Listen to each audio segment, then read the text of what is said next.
अस्सलाम वालेकुम साथियों, मैं वकील नोमी आज एक नए एजेंडे के साथ मैं आपकी खिदमत में हाजिर हूँ। सबसे पहले तो जितने भी लोग हैं उनको जुमातुल मुबारक हो और माशाल्लाह अल्लाह ताला इसी जुम्मे के सदक़े पाकिस्तान में बल्कि पूरी दुनिया में कोरोना वायरस की वबा को ख़त्म करे। तो सबसे एक दर्दनाक जो एक मुझे ख़बर सुनने को मिली है, आज प्राइम मिनिस्टर हाउस के बाहर एक गरीब बंदे ने खुदकुशी कर ली। खुदकुशी जब उसने की है तो उसके पास में एक ख़त मिला है जिसके ऊपर उसने वज़ीर आज़म के लिए अपनी इमदाद के लिए कुछ चीज़ें लिखी हुई थी। बहुत दिल हिला देने वाली ये खबर थी। और उसके साथ साथ मैं आपको एक मुबारकबाद भी देना चाहता हूँ। पूरे पाकिस्तान की जितनी आवाम है आपको मुबारक हो। आप पाकिस्तान में असास प्रोग्राम में नाअहल हैं। पूरे पाकिस्तान की कोई भी आवाम असास प्रोग्राम का हिस्सा बिल्कुल नहीं बन सकती। वो कैसे, मैं आपको बताता चलूँ। सबसे पहले जिन्होंने ये सिफारिशात तैयार की हैं, जिन्होंने ये पलंदा तैयार किया है, उनको मैं 21 तोपों की बजाय 21 छितरों की सलामी पेश करना चाहता हूं। इतने जाहल लोग हैं इस कोरोना के वबा में, जिसमें 15 दिन लोग अपने घरों पर बैठे हुए हैं, सब कारोबार बंद है। उनका ये पलंदा जिन्होंने तैयार किया है, ये लोगों के लिए एक तो बहुत बड़ा माशी कत्ल है। वो पलंदा क्या है जिसमें आप पूरे पाकिस्तान के लोग नाअहल हैं। मैं आपको कुछ सीक्वेंस वाइज चीज़ें बताता हूं। अगर आपके घर में से, आपकी फैमिली में से किसी एक बंदे का भी पासपोर्ट बना हुआ है तो आप एहसास प्रोग्राम का हिस्सा नहीं बन सकते। सबसे बड़ी बात, आपका, आपके भाई का, आपकी वालदा का, आपके वालिद का। हो सकता है कि पाकिस्तानी उम्रे के लिए, ज़ियारतें करने के लिए, मुख्तलिफ जगहों पे अपनी समझे कि वर्किंग करने के लिए, दूसरे मुल्कों में मजदूरी करने के लिए पासपोर्ट बनवाते हैं। और पाकिस्तान पासपोर्ट जरूर बनवाते हैं मगर उन दूसरे ममालिक में जाने का कभी मौका नहीं मिलता। कुछ ऐसे लोग हैं जिनके 5-5 पासपोर्ट बन चुके हैं बट एक भी अभी तक वीज़ा नहीं है उसके ऊपर। जिनके पासपोर्ट बने हुए हैं, सबसे पहले वो तो नाअहल है। उसके बाद आपकी फैमिली में से अगर कोई भी बंदा 1000 रुपये का बैलेंस इस्तेमाल करता है एक महीने में 1000 रुपये का बैलेंस इस्तेमाल करता है, वो आपकी फैमिली में से कोई भी हो, तो आप भी इस प्रोग्राम का हिस्सा नहीं बन सकते। और तीसरे नंबर पे वो औरत जो तलाक याफ्ता है, एक तो उसने बंदे से तलाक ले ली है, उसके साबका हस्बैंड के पास भी अगर पासपोर्ट है तो वो भी घराना जो है असास प्रोग्राम का हिस्सा नहीं बन सकता। ये कितनी अजीब सी बात है। आपने इतने फंड जारी कर रहे हैं, ऊपर से किस किस्म के आप जो पलंदे तैयार कर रहे हैं। और दूसरे नंबर पे, अगर आपके घर में से किसी बंदे के पास भी कोई व्हीकल्स है, मीन्स कि आपके घर के किसी बंदे के पास भी कोई गाड़ी, मोटरसाइकिल, कुछ भी, रिक्शा, चिंगची, ये वो, जो उसने अपना जरिया माश चलाने के लिए लिया हुआ है, तो वो भी इस असास प्रोग्राम का हिस्सा बिल्कुल नहीं बन सकता। आजकल तो जगह जगह पे लिखा होता है 1500 महीने में आप बाइक किस्तों पे ले लें बगैर एडवांस के, 50 रुपये पर डे बनते हैं। इस तरह के जो गरीब हैं, सफ़ेद पोश लोग हैं, वो अपनी कन्वेंस की रिश्कों के किराए की वजह से, वैगनों में धक्के खाने की वजह से पैसे जोड़ के अपना पेट काट के बाइक ले लेते हैं। तो इसका मतलब है वो भी एहसास प्रोग्राम का हिस्सा नहीं है। और आपको मज़े की बात बताऊं, अगर आपकी फैमिली में से कोई सा भी सरकारी मुलाजिम है, चाहे वो चपड़ासी क्यों ना है, वो भी एहसास प्रोग्राम का हिस्सा बिल्कुल नहीं बन सकता। और अगर आपने पहले भी किसी गवर्नमेंट फंड से कुछ लिया है, इनकम बेस्ड इनकम सपोर्ट, इस तरह के कुछ भी, तो वो भी इस एहसास प्रोग्राम का हिस्सा बिल्कुल नहीं बन सकता।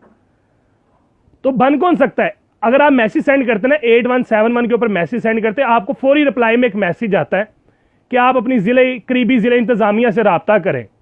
तो इसका मतलब है वो भी नहीं बन सकते। बन वो सकते हैं जिनको मैसेज आएगा कि आप अहल हैं तो आपको रिप्लाई मैसेज आ जाएगा। सिर्फ वो लोग इस प्रोग्राम का हिस्सा बन सकते हैं। वो मखलूक तो मेरे ख्याल से पाकिस्तान में है ही नहीं। वो किसी बाहर की दुनिया से कोई मखलूक आएगी जो पाकिस्तान का इस फंड का हिस्सा बनेगी। मुझे यकीन करें, इतना दुख हो रहा है, लोग खुदकुशियां कर रहे हैं प्राइम मिनिस्टर हाउस के बाहर जाके। इनको जरा भी शर्म नहीं आ रही जो ये पलंदे तैयार कर रहे हैं। आज तकरीबन 15 दिन हो गए पूरे पाकिस्तान के लोग अपने घरों पे लॉकडाउन होके बैठे हुए हैं। आज ये नहीं कोई अमीर है कोई गरीब है, सब लोग इस टाइम मुतासिर है। जो कारोबारी तबका है, जो फैक्ट्रीज में मालिक हैं, जो काम करते हैं, जो मजदूर है, जिनकी दिहाड़ियां नहीं लगती, जो दुकानों के चलाते हैं, इस टाइम पूरा पाकिस्तान बंद है। तो इस टाइम मतलब कि सभी लोग मुतासिर है, सबको इस फंड की जरूरत है। वजीर आजम इमरान खान साहब, आपसे गुजारिश है, आपके इर्द गिर्द जितने भी ये आपके चमचे हैं ना, चमचे करछे जो हैं, ये आपको गलत ब्रीफ कर रहे हैं। ये पैसा खुद जितना भी है फंड का खुद खा जाएंगे, गरीब तक नहीं पहुंचेंगे। 15 दिन से आप ट्रक की बत्ती के पीछे आपने लगाया हुआ है, हम ये कर रहे हैं, हम वो कर रहे हैं, हम ऐसा कर रहे हैं। रिलीफ अभी तक आपकी तरफ से किसी को नहीं मिली। किसी को रिलीफ नहीं मिली। लोग आज खुदकुशियां करने पे तुल गए हैं। आपके प्राइम मिनिस्टर हाउस के बाहर एक बंदे ने आज खुदकुशी की है, शायद मीडिया ने आपको वो भी नहीं बताया होगा। आपके चमचे जो जितने भी हैं, चमचे करछे, उन्होंने आज आपको ये भी नहीं बताया होगा उस बंदे ने गुर्बत के मारे, क्योंकि उसके घर में गरीब बच्चे, जो उसके मियाँ बीवी के बच्चे हैं, उसके छोटे बच्चे हैं, उसकी बेगम है, भूख से बिलक रही थी, उससे बर्दाश्त नहीं हुआ गया, उसने आपके प्राइम मिनिस्टर हाउस के बाहर आके खुदकुशी कर ली। क्या आपको इस चीज का इल्म है? मैं पीटीआई के तमाम सपोर्टर से इस चीज के ऊपर सवाल का जवाब पूछना चाह रहा हूं, मेहरबानी फरमाकर इसका जवाब मुझे जरूर दीजिएगा। आज मैं किसी जमात का नुमाइंदा या सपोर्टर होकर बात नहीं कर रहा, आज मैं मुतासिर पाकिस्तानी हूं जो 15 दिन से जो लॉकडाउन के अंदर घर पे मसूर होकर बैठे हुए हैं, बिल्कुल बंद होकर बैठे हुए हैं। आज इमदाद की जरूरत पूरे पाकिस्तान को है, उन स्पेशल तबके को नहीं है। अगर 100 में से सिर्फ और सिर्फ 10% ऐसे लोग हैं जो आपके चमचे करछे हैं, उनको जरूरत नहीं है, बल्कि पाकिस्तान के तमाम लोगों को इस फंड की जरूरत है, जो आपने इतने पलंदे लगा के सबको नहल कर दी है।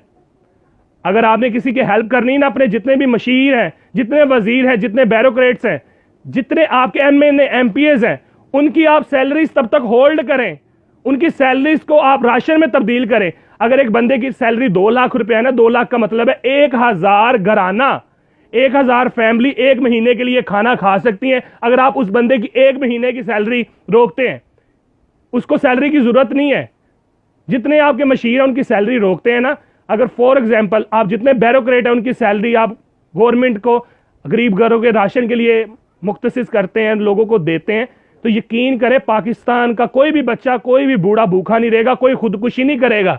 अगर आपने इसके ऊपर कोई एप्लीमेंट ना किया, सिर्फ आप ट्रक की बत्ती के पीछे लगा रहे हैं, गवर्नमेंट ये कर रही है, गवर्नमेंट ऐप बना रही है, गवर्नमेंट वो कर रही है, गवर्नमेंट मैसेज सर्विस शुरू कर रही है, ये सिर्फ जितना कुछ भी है सब फेक है, झूठ है। आप अभी तक आवाम को कुछ नहीं कर रहे। कोई भी आप जो इनके लिए असास प्रोग्राम के नाम से और गवर्नमेंट फंड के नाम से, रिलीफ फंड के नाम से आप सिर्फ और सिर्फ धोखा दे रहे हैं। आज मेरे जितने भी पाकिस्तानी है, मैं इस टाइम वाकई में बड़ा इमोशनल हूं, और यकीन करो मैं अपनी जुबान को इस कदर कंट्रोल करके ये लफ्ज इस्तेमाल कर रहा हूं, तो आज यकीन करो, नहीं तो मैं अपने आप से बाहर होकर गंदी लफाज भी इस्तेमाल कर सकता था। आपका अखलाकी फर्ज बनता है आप इस वीडियो को ज्यादा से ज्यादा शेयर करें, आला सतह पे ये वीडियो पहुंच सके। गुजारिश सुने और वीडियो को ज्यादा से ज्यादा शेयर करें। मुझे पता है आप लोग ही मुतासिर हैं, आप भी आवाज उठाएं। ये जितना हमारे साथ माशी कत्ल हमारे साथ किया जा रहा है, जब से कोरोना आया है, गवर्नमेंट का फंड कहां इस्तेमाल हो रहा है? जितनी डॉक्टरों के लिए, मरीजों के लिए इमदाद है, हमारे हमसाया, हमारे दोस्त मुल्क दे रहे हैं, पाकिस्तानी गवर्नमेंट हमारे लिए क्या कर रही है? खुदारा आप इस वीडियो को शेयर करें। अगर कुछ करना है, मैं आर्मी चीफ से गुजारिश करता हूं कि पाकिस्तान के ऊपर टेक ऑफ करें। पाकिस्तान की गवर्नमेंट को, आप पाकिस्तान की अवाम को, पाकिस्तान के बच्चों को, बूढ़ों को आपकी जरूरत है, पाक आर्मी की जरूरत है। इन सियासतदान, इन मदारियों की जरूरत नहीं है, इन शब्दाबाजों की जरूरत नहीं है, जो लोगों को मिस डायरेक्शन, माइंड डाइवर्जन करते, दिखाते कुछ है, करते कुछ है। इसी अच्छी बात के साथ मैं दोबारा से गुजारिश करता हूं, इस वीडियो को ज्यादा से ज्यादा शेयर कीजिएगा। अल्लाह निगहबान। पाकिस्तान जिंदाबाद।